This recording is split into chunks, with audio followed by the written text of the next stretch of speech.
పిడుగురాళ్ల పట్టణ తెలుగుదేశం పార్టీ కార్యాలయంలో party SC cell నాయకులు మీడియా సమావేశం నిర్వహించారు.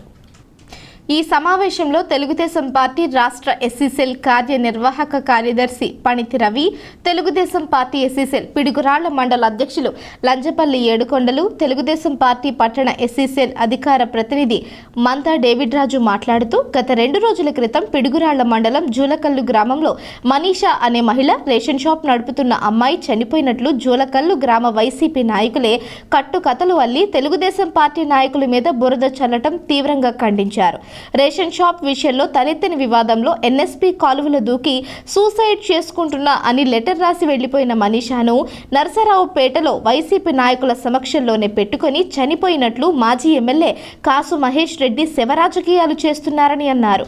గత 5 ఏళ్ల వైసీపీ పాలనలో గురజాల నియోజకవర్గంలో ఎన్నో హత్యలు చేయించి నియోజకవర్గంలో ఓడిన తరువాత కూడా పాత పాటే పాడుతూ శివరాజకీయాలు చేయటం వైసీపీకి వెన్నతో పెట్టిన విద్య అన్నట్టే మాట్లాడుతున్నారని దుయ్యబట్టారు.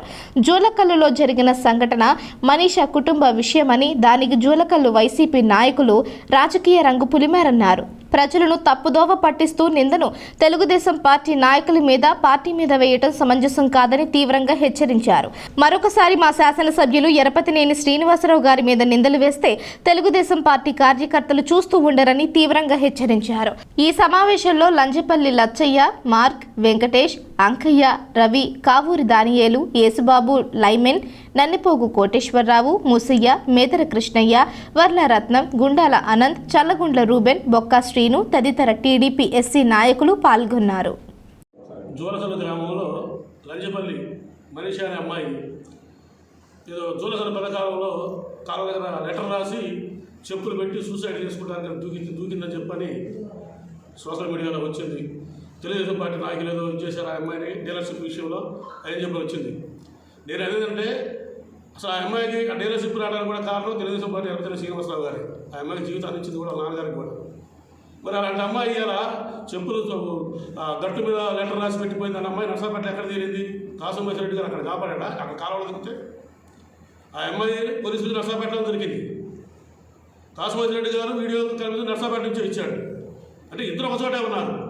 అంటే కావాలని మీరు వైసీపీ పార్టీ వాళ్ళు, మీరు స్థానిక నాయకులు కలిపి ఆ అమ్మాయికి లేనిపోయిన చేసి ఇవాళ సూసైడ్ చేసుకుంటే తెలుగుదేశం పార్టీ నాయకులు చేస్తున్నారు, తెలుగుదేశం పార్టీ నన్ను ఇబ్బందులు గురి చేస్తారని చెప్పి అంటున్నారు.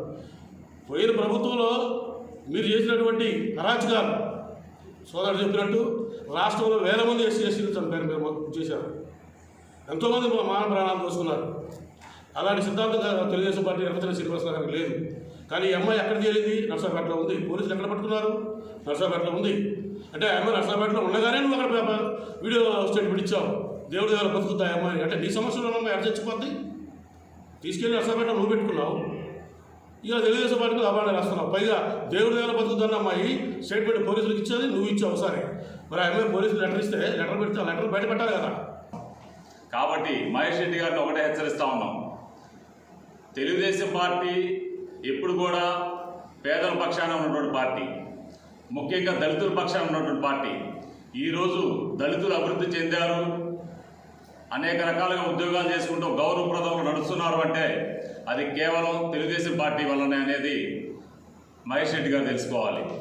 శవరాజకీయాలు చేస్తూ వారి పాలనలో ఎలాగైతే వారి యొక్క అధినేత శవాల రాజకీయం ఎట్లా చేశాడో దానినే వీళ్ళు అనుసరించి ఈరోజు కూడా ఈ పాలన కూడా తెలుగుదేశం పార్టీకి పూయాలని చెప్పేసి ఒక దుర్మార్గమైన ఆలోచన చేస్తూ ఉన్నారు కాసు మహేష్ రెడ్డి గారు.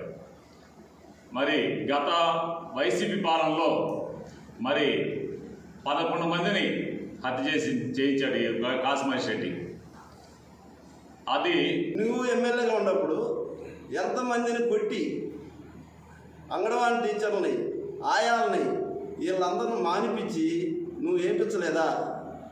నా ఒక 5 సంవత్సరాల్లో నేను ఎప్పుడు కూడా దౌర్జన్యాలకు పాల్పడలేదని కనుక నువ్వు అనగలిగితే, నువ్వు కనుక నిజంగా రాజకీయ నాయకుడిగా ఎదగాలనుకుంటే రా, పిడిగిరాలు వచ్చి గంగమ్మ గుడిలో ప్రమాణం చేయి. నేను ఎవరిని తీసేయలేదని. మా ఊళ్ళోనే ఒక ముస్లిం పిల్లగాలని నీ నాయకులను అడ్డం పెట్టుకొని కొట్టించి సాగు బతుకులు పోయినటువంటి అతను ఫిర్యాదు చేస్తే నువ్వు ఆ కేసు కూడా ఎంటర్ చేయకుండా చేసి ముద్దాయిని తప్పించినటువంటి ఘనత నీది. జూలకల్లో ఎవరికి తెలియదు.